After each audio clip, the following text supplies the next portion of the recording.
It was a cold December night in Chicago. The rain was coming down hard, bouncing off the pavement and pooling under the dim orange glow of the streetlights. Samantha had just spent the evening at the Violet Hour, a cozy bar in Wicker Park, unwinding with a few friends. By 11:30 p.m., the bar was emptying out, and Samantha decided it was time to head home. She thought about walking the 15-minute stroll to her Ukrainian Village apartment wasn't far, but the rain was brutal. Her phone buzzed as she pulled up the Uber app and requested a ride. The car arrived with a Minetza black Honda Accord with Uber stickers on the windshield. Her phone screen showed her driver's name, Alex Garcia, rated 4.7 stars. Samantha pulled her coat tight and ducked into the back seat. "Hey, Samantha," the driver said with a smile, glancing at her in the rearview mirror. "Yep, that's me," she replied, shaking the rain off her umbrella. The drive started out uneventful. Alex made small talk, but it wasn't the usual light banter. It was personal. Too personal. "So, you live alone in that area?" he asked casually, his voice calm but probing. "It's nice, right? Quiet? Private?" Samantha froze for a second, unsure how to respond.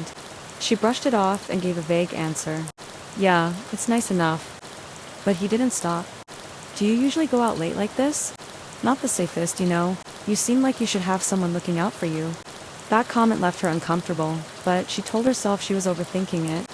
He was probably just trying to be friendly. She stared at the rain-soaked window, wishing the ride would end. When they finally arrived at her apartment, Alex turned to her with that same polite but unsettling smile. "Do you want me to wait until you're inside? Just to make sure you're safe?" Samantha shook her head quickly. "No, thanks. I'll be fine." She rushed out of the car, up the steps, and into her building. But as she turned to lock the door, she noticed something. Alex's car was still there. The engine idling, his headlights off. He sat there, watching. After a long, tense minute, the car finally pulled away. Samantha's heart was racing, but she told herself it was nothing. Just a weird guy. She double-checked the locks on her door and went to bed. She had no idea that the nightmare was just beginning. The next morning, Samantha woke up to a buzz from her phone. A text from an unknown number.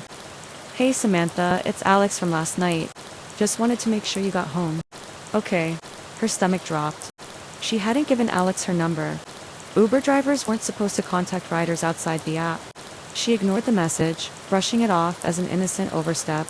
Maybe he'd found her number through Uber's system somehow. Weird, but not threatening yet. But over the next few days, the texts kept coming. "You looked really beautiful last night. Can't stop thinking about you. I drove by your building today. You really shouldn't leave your curtains open. Anyone could be watching." Curtains. Samantha's pulse quickened. How would he know about her curtains? She checked the Uber app to report him, but when she went to her trip history, her ride from that night was gone. No record of Alex Garcia. Confused and scared, she called Uber's customer support. "Hi, I need to report a driver," she explained, her voice shaking. "Alex Garcia. He drove me on Monday night." The representative was calm, but firm. "I'm sorry, ma'am, but we don't have a driver by that name in our system. Are you sure you booked the ride through the app?" "I'm positive." She snapped. "I got in his car. I have the credit card charge to prove it." The rep promised to investigate, but Samantha hung up, feeling more unsettled than ever. That night, her phone buzzed again. This time, it was a photo. A photo of her, sitting on her couch in her living room. Taken from outside her apartment?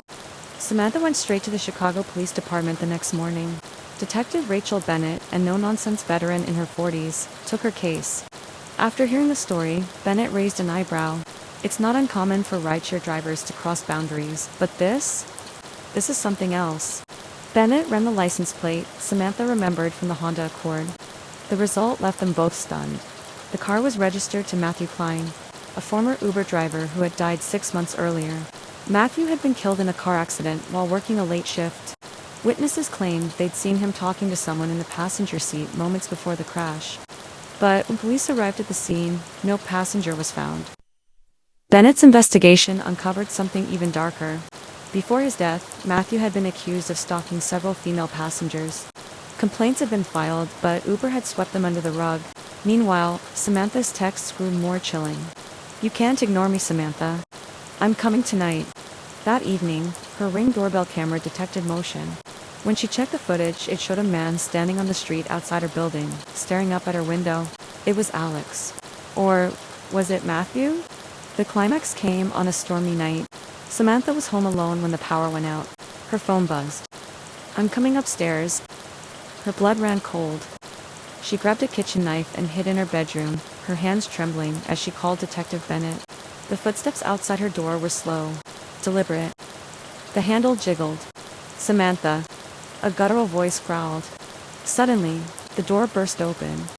Alex stood there, his face pale and eyes bloodshot.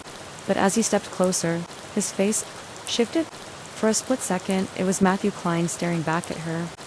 Just then, Bennett and her team burst in. They tackled Alex to the ground, but his body began convulsing, his voice echoing unnaturally. "I'm everyone you've ever let in," he hissed. And then, he was gone. No breath. No pulse. Weeks later, Samantha moved to Evanston, desperate to leave the nightmare behind. One night, while driving home, she noticed a black Honda Accord following her. Her phone buzzed. "Thanks for the ride, Samantha. Let me know when you get home safe. Next time you call for a ride, ask yourself, who's really driving?"